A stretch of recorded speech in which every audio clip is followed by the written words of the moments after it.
Gems. They're one of the staples of the Diablo franchise, and in this video we're going to go over everything that we know about them in Diablo 4, both from the betas and from some elite data mine information, and what this means for in-game strategy while you're leveling and some end-game applications. Hello, I'm DonTheCrown, and this is a series where I'm going to go over the Diablo 4 systems before the launch so that you can hit the ground running once the game finally does come out. If this is something you're interested in, subscribe for more. Currently the game has 7 types of gems: Amethyst, Diamond, Emerald, Ruby, Sapphire, Topaz, and Skull. Yes, skulls are considered a type of gem. These can all be placed within sockets that you can find on gear that can either roll naturally or that you can add manually with a special resource called Scattered Prisms. Note that in the first beta weekend, these only dropped from world bosses, but the second weekend saw these scattered prisms dropping randomly all around the world, but they were still somewhat rare. Not all gear can have sockets, but generally you have a total of 5 gems in your armor, 3 in your jewelry, and somewhere between 2 and 6 in your weapons depending on your class. Two-handed weapons will be able to have 2 gems in them, while one-handed weapons can only have 1, but your offhand can have 1 as well. Each of these subtypes, weapon, armor, and jewelry, has its own benefits depending on the gem type that you socket them with. For example, a crude emerald provides 6% crit damage against vulnerable enemies when socketed in a weapon, 19 thorns in armor, and 11.5% poison resist in jewelry. These values all scale up as gems increase in tier. In the beta, we have access to the first 2 tiers of gems in the game.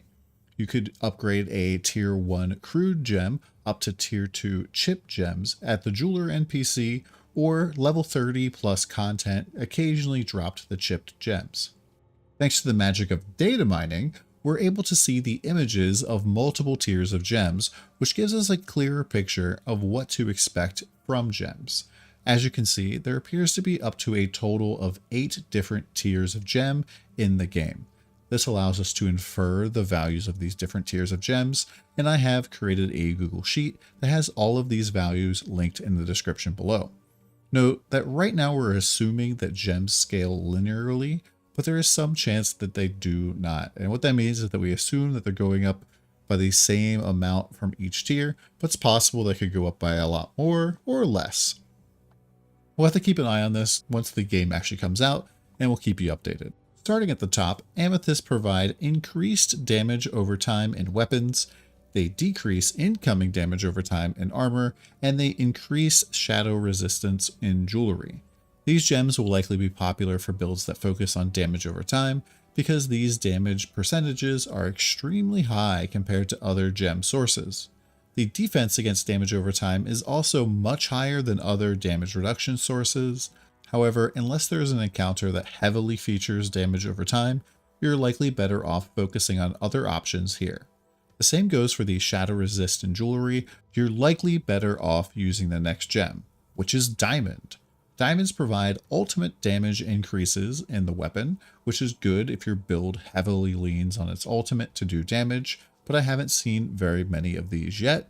The increased barrier generation in armor is somewhat nice, and I could see Sorks using these gems for that.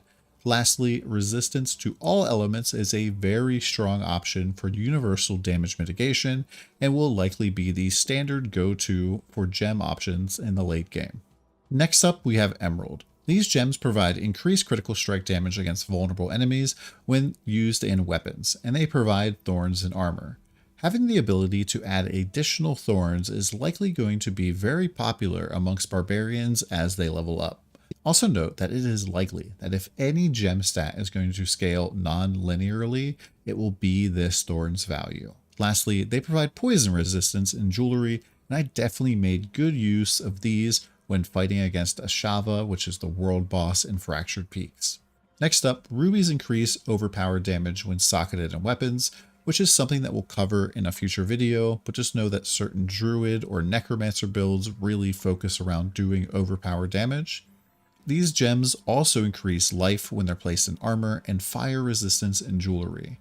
These are likely to be popular with both Sorks and Rogues in their armor since they don't have access to fortify, and increasing your life amount is typically a really good thing to do. especially because part of your health potion scales with your maximum life.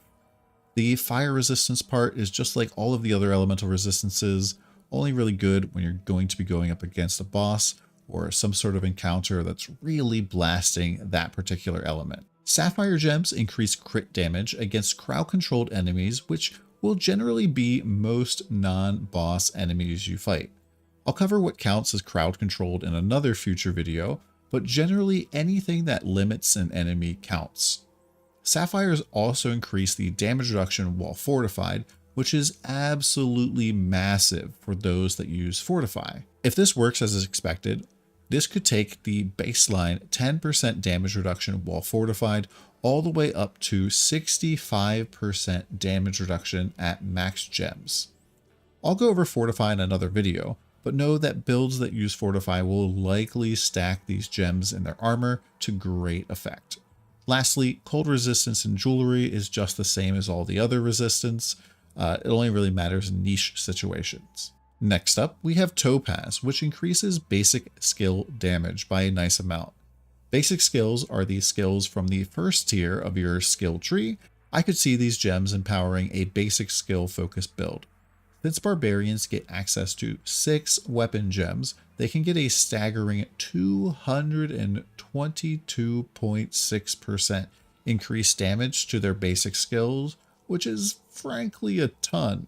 The damage reduction while control impaired is likely not all that great, since this will probably only work during times where you cannot control your character at all, such as being frozen. Therefore, it's not a reliable source of damage reduction. Maybe in some sort of niche situation where you know for sure the boss is going to be hitting you while you're frozen, it might be something you can help cheese the encounter, but for the most part, it's not going to be that useful. And the jewelry option here to increase your lightning resistance, and it's just like all the other elemental ones, it's only useful in niche situations. Lastly, we have skulls. These provide life on kill in weapons, increased healing received in armor, and increased armor when placed in jewelry. These are pretty great for that early armor gain, since armor can drastically reduce all incoming damage, not just physical. It is likely that the life on kill and armor values here also scale non-linearly, otherwise it is unlikely that you would ever want to use these gems after leveling up, as the armor from gear would likely quickly outpace these gems. Overall, gems are a potent source of power for your character, and you will want to keep your eye out for them as you level. Skulls or diamonds thrown into jewelry will probably be a safe bet early on, and rubies or sapphires in armor will likely be a popular choice. For weapon gems, it will somewhat vary depending on what you're playing, but sapphires are pretty solid for builds that plan to crit, because applying crowd control is somewhat simple for most classes. Alternatively, using topaz or diamond in your weapon provides a small boost to either your basic or ultimate skills. Another thing to note is that you probably don't want to overlap and put these same types of gems in your armor as in your weapon, because this will limit the total amount of gems that you have access to, and you'll also kind of be lagging behind in terms of upgrading them if we have to upgrade gems pretty aggressively. And that's it for gems for now. I'll do a follow-up video once we have more information about how the gem system works in the endgame. I'm going to be covering a lot of topics about Diablo 4, so if you're interested in learning more about the game, then hit that subscribe button and come by the stream. Thank you very much. See you next time.